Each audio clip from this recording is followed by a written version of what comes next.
Hello guys. तो हम आज स्टार्ट करने वाले हैं स्माइल्स रीअरेंजमेंट, जो कि एक एरोमेटिक न्यूक्लियोफिलिक सब्स्टिट्यूशन का एक टॉपिक है। मैं आपको सिलेबस दिखाती हूँ। देखो, ये सिलेबस है हमारा।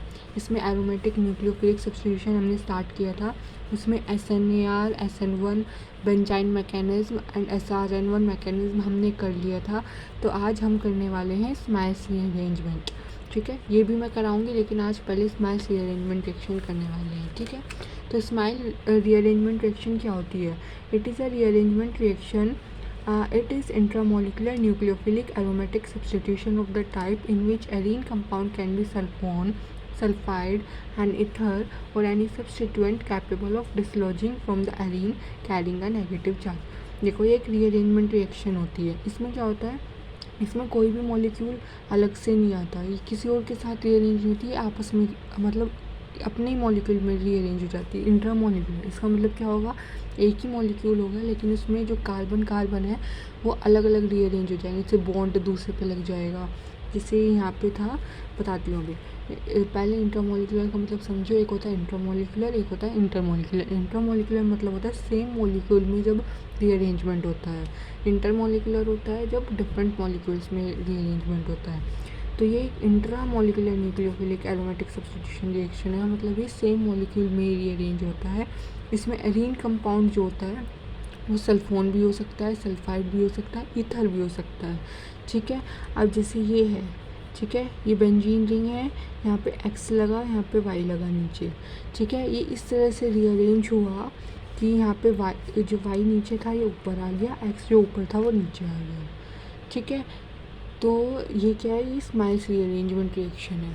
आगे क्या लिखा है? आगे है इन are modification called true smiles rearrangement the incoming nucleophile is sufficiently strong that the arene does not require it's additional activation.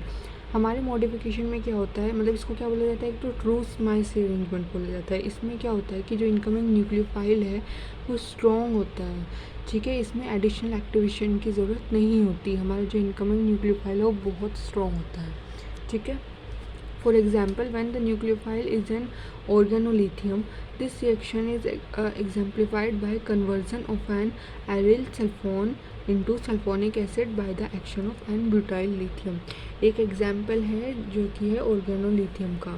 ठीक है, ये एग्जाम्पल दिया है। इसमें क्या हुआ है कि एरिल जो सल्फोन है वो सल्फोनिक एसिड में कन्वर्ट हो गया by the action of n butyl lithium. ठीक है, यहाँ पे क्या हुआ? ये बना, यहाँ पे H की रिप्लेस हो गया किससे? लिथियम से। जब ब्यूटाइल लिथियम ने एक्ट करा, यहाँ पे H ये इससे रिप्लेस हो गया। ठीक है, फिर उसके बाद क्या होता है? उसके बाद देखो, उसके बाद होता है कि ये प्रोडक्ट बना जो अभी बना। उसके बाद क्या होता है? वाटर जब एक्ट करता है तो यहाँ पे OLI चला जाता है और OH लग जाता है। ठीक है, तो क्या बन जाता है? ये सल्फेनिक एसिड। किससे बनता है? सल्फोन से सल्फोनिक एसिड बनता है। तो अगर आप इतना लिखते हैं स्माइल्स रीअरेंजमेंट तो मोर देन सफिशिएंट है। ठीक है, क्योंकि आता है शॉर्ट नोट में ही आता है, लॉन्ग में कभी नहीं आएगा स्माइल रीअरेंजमेंट। अगर आएगा तो पार्ट्स में आएगा। ठीक है, तो अगर आप इतना लिख देते हैं तो वो काफ़ी है। नेक्स्ट बेंजाइन मैकेनिज्म वो मैं करवा चुकी हूँ। ठीक है, अब नेक्स्ट वीडियो में हम करेंगे वॉन रिस्टर रिएक्शन। ठीक है, जो हमने अभी आपको दिखाई।